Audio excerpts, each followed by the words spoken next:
My name is Larry, I'm 22 years old, and if someone had asked me how I see my life, I probably would have laughed, because what I have now and what I once dreamed of are two different universes. I live with my parents and my younger sister Sophia, who recently turned 15, in a small rented apartment with peeling walls and a tiny kitchen that barely fits our old table. Mom and Dad work at a local factory, spending 12 hours a day there, trying to keep us afloat. But it's hard for me to forget that our lives once looked very different. And before we continue, write in the comments from which country and from which city you are watching this video. We are very interested to know from which corner of the planet our video is being watched. Enjoy watching! When I was a child, we lived in a big house with a snow-white facade and a wide veranda surrounded by flowers that my mother grew with love and patience. I remember the scent of these roses, especially in the mornings, when the sun was just rising, and I was sitting on the steps with a cup of hot tea, warming my palms and dreaming about the future. There was always laughter in the house. Dad loved to arrange family evenings when we played board games or just fooled around, and Mom cooked her signature blueberry pies. I thought then that this would always be the case, that comfort and security were something unshakable, eternal, like the very love of parents. But at one point, everything went awry. The business that had been bringing stability and confidence to our family for many years suddenly began to crumble. At first, there were small losses that seemed to be manageable. Then there were delays in payments, and soon we found ourselves in such a debt pit that even selling the house could not save us. I still remember the day when we left our cozy home forever. Sophia, who was still very young at the time, ran merrily down the steps, rejoicing at the new walk, not even suspecting that this was goodbye, that we would never appear behind this door again. We moved into a cheap rented apartment which seemed cramped, gray, and somehow alien to me.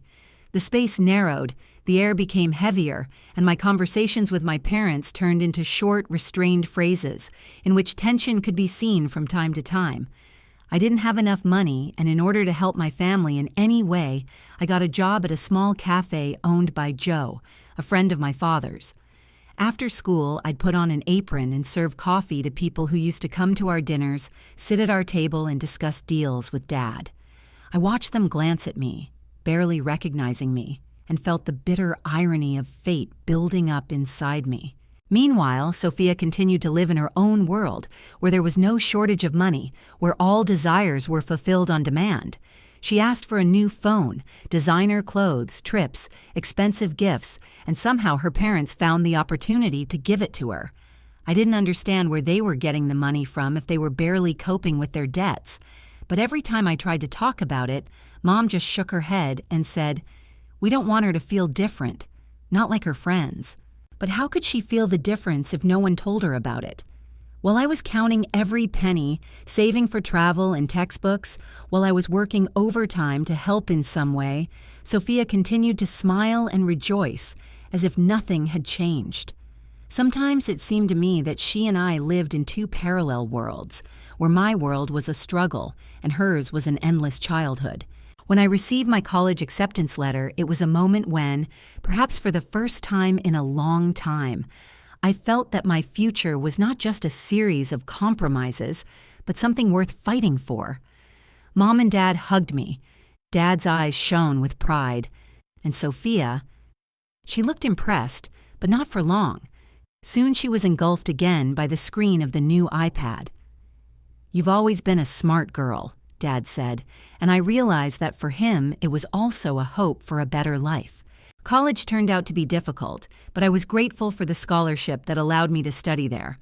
My classmates complained about loans, but I was just glad that I could attend lectures, that new opportunities were opening up before me. I tried not to think about what I had left behind, that at home Mom and Dad continued to work from morning to night, and Sophia still didn't understand how much effort and sacrifice it took to keep us afloat. I studied business administration, sincerely believing that one day my knowledge would help restore stability to the family, restore what was lost, and perhaps even see the smile on my father's face again. which disappeared when he realized that he could no longer provide for us, and hear in my mother's voice the confidence with which she once discussed plans for the future. I worked hard, sacrificed sleep, my personal life, even the simple joys that my peers could count on, and on graduation day, when I stood in my robes among hundreds of other students, I knew that this day was just the beginning of a new, even more difficult chapter. Working at Thompson & Associates wasn't the limit of my dreams, but it was a start. The position of a junior analyst did not promise instant career growth, but the salary was enough to feel at least some financial stability for the first time in a long time. I could have rented a small apartment closer to the office and finally lived alone, but I didn't do it because I understood that my parents needed help. Debts hung over them like the sword of Damocles, and no matter how hard they worked, they couldn't get out of this hole without my support. I tried to save on everything. She refused to go to cafes, no longer allowed herself spontaneous purchases, limited even the most basic expenses, because every amount saved meant that the bills would be paid, and the parents would not plunge even deeper into the abyss of loans. However, despite my efforts, Sophia's lifestyle seemed to only become more luxurious, as if she lived in some other dimension where our family's crisis was just an illusion that could be ignored. I came home late that night. It was a long day. I stayed at the office to finish an important report, and then I had to walk from the bus stop because I no longer spent money on taxis. My stomach was rumbling. I skipped lunch, hoping that I would be able to eat at least something at home, but when I opened the refrigerator, I saw only a half-empty carton of milk and several bottles of sauce. "Mom, what's for dinner?" I shouted towards the living room, already knowing that I wouldn't like the answer. "Oh, honey, we're a little short on money this week," I heard her tired voice. "Shall we order a pizza?" I closed the refrigerator with a thud, feeling anger rise in me. Pizza? For what money? We're barely making ends meet. I'm saving every penny, and they keep acting like we don't have any problems. Before I could say anything, Sophia ran down the stairs, beaming with happiness, like a child who received a long-awaited gift. She was wearing a new designer jacket with the price tag still hanging off it. $300. I froze. $300 was enough to live on for 2 weeks, buy groceries, pay bills, and breathe a little more freely. But instead, it went to my sister's next whim. Where did this jacket come from? I clenched my fists, barely able to contain my anger. Isn't she cute? Sophia batted her eyelashes, spinning in front of the mirror. Melissa and Ashley bought the same ones. Mom said I can take them too. I turned abruptly to my mother. Mom, are you serious? We don't have any food at home, but Sophia needs another jacket? Mom sighed wearily, using that patronizing tone that made me want to scream. Larry, she has to keep up appearances at school. You know how teenagers are. Yes, Larry, Sophia interjected, rolling her eyes. You don't understand what it's like when all your friends are wearing new items and you're the only one wearing old ones. It's a shame. Are you ashamed?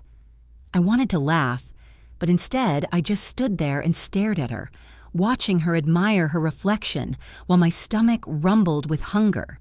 We need to talk about priorities. I looked at my parents. We can't live like this.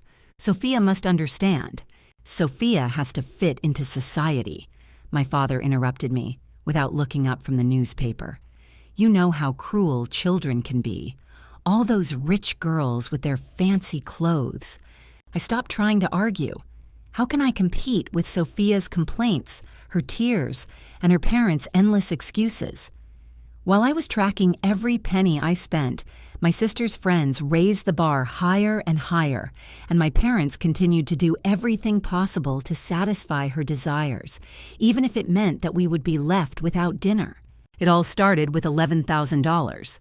I saved this money slowly, saving from my salary, saving for everything, saving in case of unforeseen circumstances, because I knew too well how fragile our lives were. I hid them in my wallet behind my driver's license, without telling anyone, because I was afraid they would disappear as quickly as the money disappeared from my parents' credit cards. But I should have known that there are no secrets in our house. One morning, as I was habitually taking out my wallet to add another $50 from my last paycheck, I felt something tighten inside me. The money was gone. They just disappeared. I froze, then poured the contents of my wallet onto the bed, smoothed out each bill, counted it twice, 3 times, checked all the compartments, even looked behind the plastic partition where I kept my driver's license. But deep down, I already knew the truth. The night before, when I left my wallet on the kitchen table while cooking dinner, I noticed Sophia casting glances at him. Quick, fleeting, but too attentive to be accidental. Anger rose in me like a hot wave. I stormed out of my room and, without bothering to knock, burst into Sophia's room. "Did you take the money from my wallet?" She looked up from the phone, her gaze filled with such sincere innocence that if I hadn't known her better, I might have doubted my suspicions. "What? No, how could you even think that? $1,000 are missing, and you're the only one who... I can't believe you're accusing me of this." Her voice broke and tears began to flow down her cheeks. Real. Large drops smeared the mascara, leaving black streaks on her flawless face. "How dare you? I'm your sister." Mom came running to the screams. "What's going on here?" Sophia, as if on cue, threw herself into her arms, sobbing so desperately that her fragile shoulders shook. "Mom, Larry thinks I stole her money. She hates me. She always hated me because you love me more." I clenched my fists, feeling the blood pounding in my temples. "How can you say that? This is nonsense. Sophia, you're... Larry." Mom's voice was full of disappointment, a look I've been afraid of since childhood. "How could you accuse your sister of something like that?" I stood and watched as Sophia, sobbing, buried herself in her mother's shoulder, and for a second, a doubt crept inside me. What if I was really mistaken? What if I lost my money, spent it, and forgot? Or maybe someone at work took them out of my wallet. After that incident, I stopped storing cash. I transferred all the money to the card and carefully monitored all expenses. The problem is solved, or so it seemed to me. Then the dress appeared. I was doing the laundry when Sophia flew into the house, all radiant, in what seemed to me at first glance to be a real Valentino. A thin, flowing fabric, a perfect cut, a thing that cost more than a month's rent of our apartment.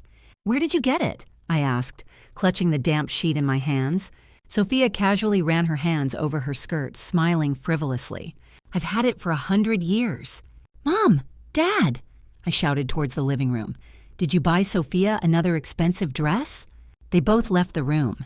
Dad frowned. "No, of course not. We didn't buy any dresses." That's when an alarm bell rang inside me. Where could a 15-year-old girl get a Valentino? The thought sent a chill through my skin. Was she shoplifting? Did you get involved with a bad company? Was she selling drugs? That night, I sat at my desk, going over all the possible scenarios in my head, and one was worse than the other. And then I remembered about the map. With trembling fingers, I logged into online banking and requested a statement for the last month. 2 days later, an email arrived at my email address. I opened the attached document, and my eyes immediately caught on 3 transactions. $89.95 Nordstrom, $7.50 Saks Fifth Avenue, $1,200 Neiman Marcus. I felt dizzy. I slowly ran my finger across the screen, rereading it over and over, hoping I was wrong, but the numbers remained the same. Then I delved into the details of the purchases. Cocktail dress size XS, silk blouse size S, shoes size 36. I closed my eyes. The size of Sophia, Sophia's favorite brands, Sophia's new clothes. A wave of nausea swept over me. $3,000. She didn't just take money from my wallet, she's been using my card all this time. The new dress wasn't something questionable, hand-bought or donated by friends. It was bought with my own money, right under my nose. I found Sophia in her room, standing in front of the mirror, looking at herself in one of the new outfits, or rather, my new outfits, because, as it turned out, I paid for them. I leaned against the door frame, crossing my arms over my chest. Neiman Marcus? About $2,200, right? Sophia froze, but only for a moment, after which she quickly recovered and raised an eyebrow skeptically. "What are you talking about?" "Stop this show, Sophia. I have credit card statements." I stepped closer, holding out the printed pages in front of me. 3 major shopping trips, $3,000, all your size, all your favorite brands. "You're crazy," she snapped, but I noticed her voice falter. Have you not used my card? Really? Then maybe we should call the stores. I'm sure the surveillance cameras captured some interesting footage. Do you want to see how you shop with my card? Sophia's face paled, but after a second, she regained her composure. So what? You can't prove anything anyway. I looked at her and felt my rage grow, not only because of the money itself, but because she didn't even feel guilty. Mom! Dad! I called them loudly without taking my eyes off my sister. We need to talk. We gathered in the living room. Dad was still in his work clothes. His face was tired, and Mom was wiping her hands with a kitchen towel, apparently interrupting the preparation of dinner. Sophia was sitting in the corner of the sofa with her arms crossed and her lips pursed in displeasure. I spread out the bank statements on the coffee table and pointed at them with my finger. Take a look. Sophia used my credit card, spent $3,000 on clothes. Dad frowned, adjusted his glasses, and took the papers. Larry, this is a serious accusation, he said, sounding wary. Are you sure you haven't just forgotten? Did you forget? I smiled incredulously. Have you forgotten how you spent $3,000 on clothes exactly the size of Sophia? Seriously? Mom took the statement, squinted at the shopping list. Well, I'm not saying she did it, but even if Sophia did use your card, I froze, waiting for her to say next. She's going through a difficult age. I couldn't believe my ears. Are you serious now? Teenagers sometimes do stupid things. Mom continued stroking Sophia's hand. Her voice was soft, almost comforting. It's just part of growing up.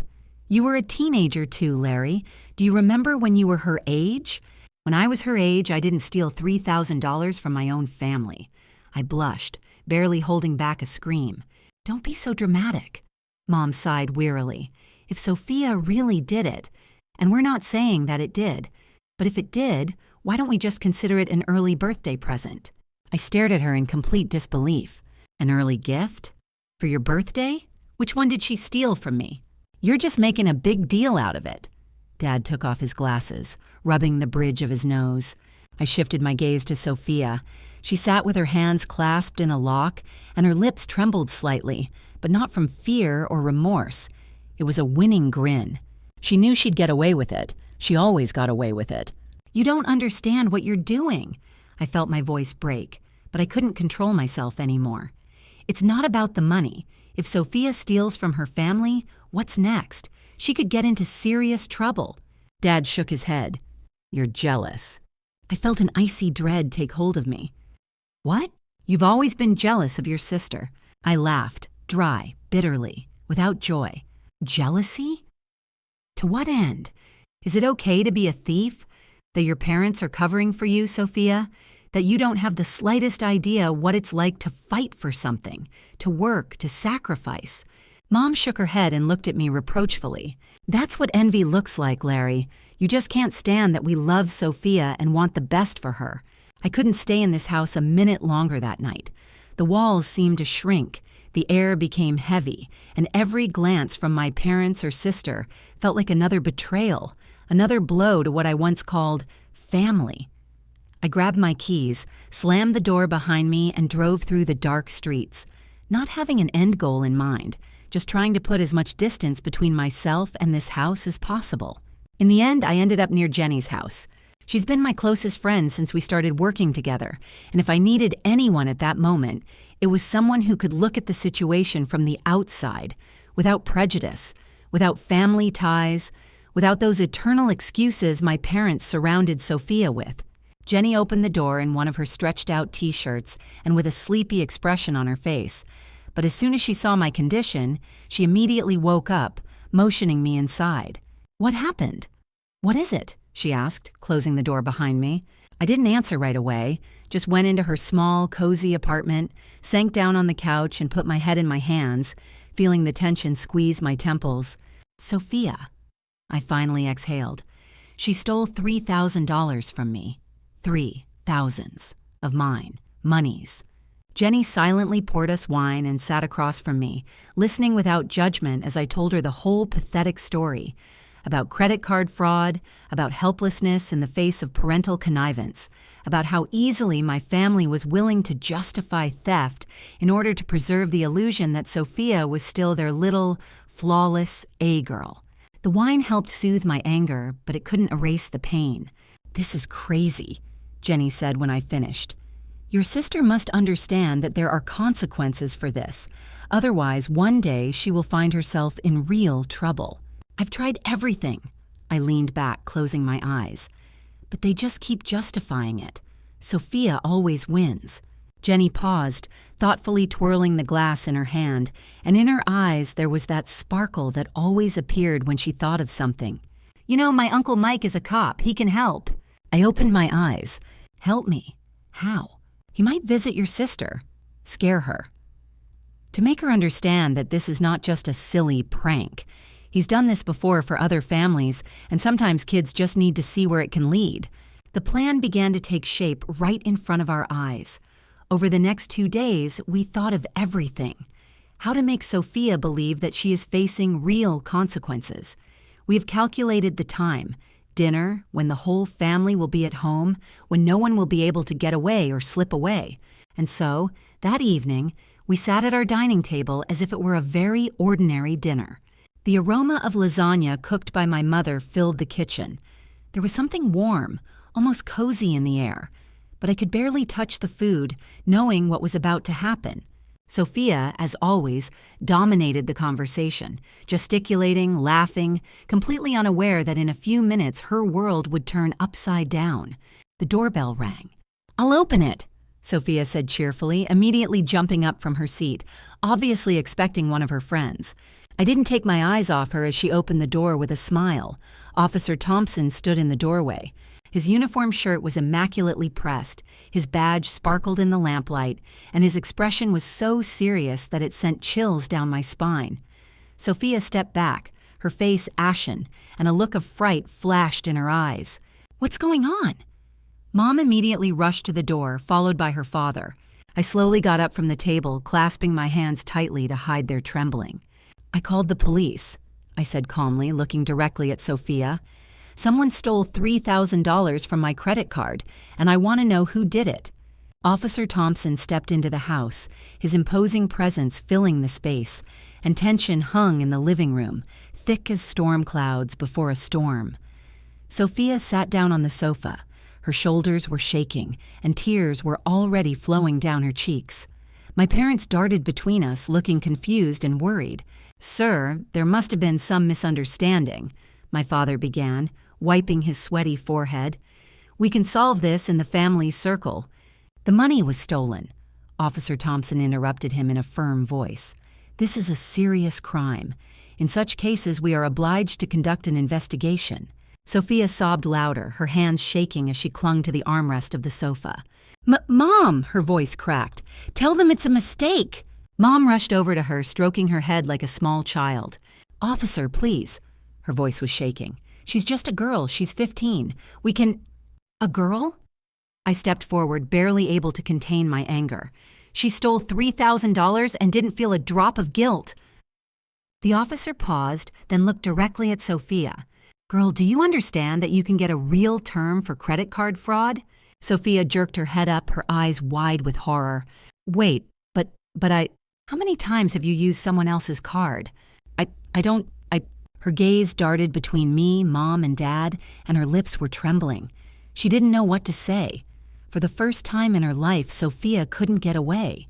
"Miss Sophia," Officer Thompson began, his voice steady but with a hint of severity tinged with professional restraint.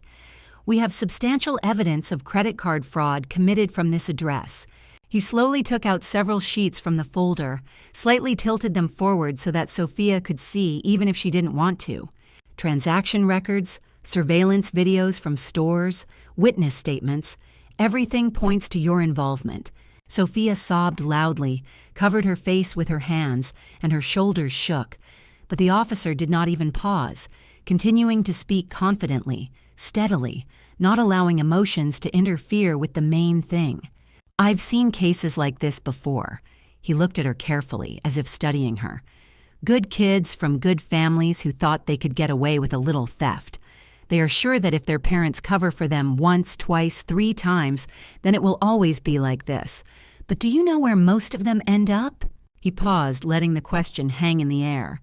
Sophia shook her head slightly, tears streaming down her cheeks, smearing the leaking mascara, her hands helplessly clutching the armrests of the sofa. "I remember one girl about your age," he continued, knitting his eyebrows.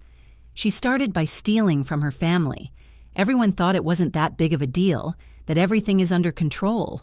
I had to arrest her last month. Now she faces a real prison sentence." He leaned forward slightly, his voice quieter, but that only made it more meaningful. "Is that what you want for yourself, Sophia?" Mom, who had been standing nearby in confusion, was alarmed, raised her hands as if wanting to stop this conversation. "Officer, please." But he raised his hand, not letting her interrupt. "Ma'am," he said firmly, "your daughter needs to understand the seriousness of her actions. Credit card fraud is a criminal offense." Mom just hugged Sophia tighter, shaking her head, but the officer continued, "Right now, we can deal with this within the family if the money is returned and this behavior stops immediately." He paused, then looked at Sophia intently, coldly. "But if this continues—" His voice trailed off, but the hint was so obvious that even Sophia, trembling, understood where he was going. I watched from the doorway as my sister collapsed under the weight of her actions, for the first time faced with real consequences, and not with my mother's usual, "Well, she's just a child," or Dad's, "Don't be so cruel." When Officer Thompson left, I hoped that my parents would finally see reality, that maybe this moment will be an epiphany for them. I couldn't have been more wrong. As soon as the door closed, Mom attacked me with a fury I'd never seen before.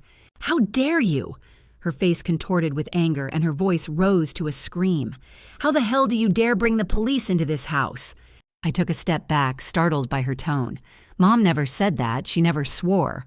"Mom, she stole $3,000. I tried to defend myself, but she wouldn't listen. "She's 15 years old!" She cried out hysterically, throwing up her hands. "She's a child, and you set the police on her." "What kind of person are you? What kind of monster are you?" "I tried to help her," I exclaimed, feeling a dull pain constrict in my chest. "She must understand." "You weren't trying to help," Mom interrupted me, her voice trembling. "You're just jealous." "You've always been jealous of Sophia." I froze, trying to process what I'd heard. "Are you serious now?" "You're just a selfish, ungrateful piece of trash," she hissed, and I couldn't believe those words belonged to my mother. Dad, who had been silent before, finally stepped forward. His voice was low but icy. "Get out!" I blinked at him. "What?" "Get out of this house!" "Dad, you're not my daughter." His eyes, once warm and loving, were now filled with cold rage. My daughter wouldn't do that to her sister. I looked around, my mother's face contorted with anger, his father's cold, indifferent expression, and Sophia. She was still sobbing, but her lips barely twitched. A winning grin. She knew she had won. The next morning, I packed my life into boxes and suitcases. It's amazing how 17 years of memories can fit into such a small space. Everything I put in my bag reminded me of something. A graduation photo of my mom hugging me, beaming with pride. The mug I used to drink coffee from every morning before class. The blanket my mom gave me for Christmas many years ago. I left this blanket. I left everything that connected me to this house, and she left. Sophia watched from the doorway as I crossed the threshold of the house for the last time, carrying the boxes to my car. She didn't offer to help, and I wasn't even expecting it. There was no regret, no remorse, or even malice in her gaze. Just a cold, indifferent observation, as if I was something temporary, unnecessary, that could be neglected. Mom and Dad had already left for work, and neither of them said goodbye, tried to stop me, or said a word. The silence in the house that had been mine for so many years was deafening. Finding an apartment turned out to be easier than I thought. My job at Thompson & Associates paid well enough that I could afford a small but cozy studio apartment on the other side of the city. It wasn't luxurious. It wasn't perfect. It wasn't exactly how I imagined my first independent life, but the main thing was that it was mine. No stolen credit cards, no family drama, no attempt to justify those who did not deserve to be forgiven. Just be quiet. I spent the first month creating my new reality. I bought used furniture, learned how to cook food just for myself, found out which grocery store had the best prices, studied the bus schedule, found out which neighbors would smile back if you said good morning to them, and which ones would just turn away. It wasn't perfect, but it was peaceful. And then, one perfectly ordinary Tuesday evening, my phone lit up with a familiar number. Mom. I stared at the screen, succumbing for a second to long-forgotten reflexes. Anxiety, tension, the desire to respond to prevent a possible catastrophe. But I quickly pushed this feeling away. I shouldn't pick up the phone, but I did. Larry. Her voice was quieter than the last time we'd spoken, softer, sounding tired. Your father and we forgive you for what happened. I almost laughed at the absurdity of that statement. Do they forgive me? We want you to come home, Mom continued. And, well, we need your help. I closed my eyes, sure. With what? I asked, even though I already knew the answer. With the payment for the house. Things have been very tight this month since you left. That's it.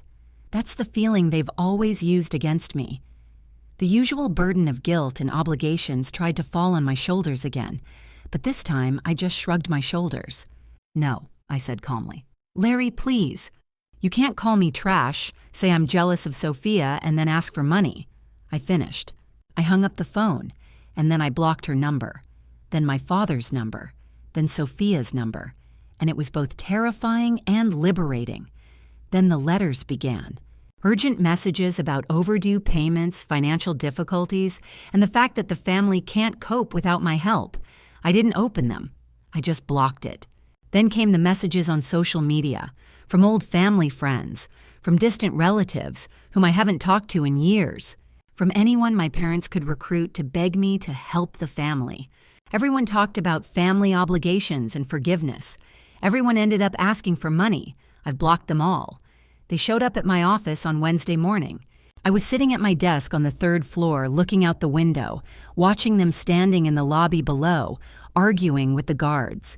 I have already warned the guards and asked them not to let my family into the building. I saw Dad standing a little to the side, his back hunched. His face seemed older than I remembered, his eyes tired, as if he had long forgotten how to get enough sleep. Mom was crying, waving her arms, making a scene as she had done so many times before. But now, instead of me, the guards listened to her indifferently. Classic Mom. I turned away from the window and went back to work. Contracts were waiting on the table for consideration. There were appointments on the calendar. Life went on. My life. Completely my own. It's been 6 months since I last spoke to my family. My little apartment has become a real home. Now it was filled with books, plants, things I didn't even know I needed. I bought warm blankets and vanilla-scented candles. I made a collection of vinyl records, even though I didn't even have a record player. I started putting fresh flowers on the windowsill in the mornings just because it made me happy. Sometimes, when I was curled up on my secondhand sofa, holding a cup of tea in my hands, watching the sunset through the living room window, I couldn't help but think about them. How are they doing? Jenny kept me posted, even though I never asked her to. She still lived in our neighborhood and occasionally bumped into my family. Last week, she told me that Dad got a second job at a hardware store, working evenings and weekends. The image of my father, already exhausted by years in the factory, now spending his nights putting goods on the shelves, settled heavily in my chest. Now he's working himself to exhaustion because they can't make ends meet without my help. The bank, as Jenny told me, is working with them on loan restructuring, but it is not a charity, and no one is going to write off their debts. Mom, according to her, makes tearful visits to the branch, playing the same card of sympathy that she has been using towards me for so many years. We are having difficulties. We are just trying to protect our family. You understand, we are people, not just numbers in your system. My daughter, a teenager, is going through a difficult period. She needs to feel like everyone else. But banks don't get sentimental. They don't care about crying mothers. All they want is their money.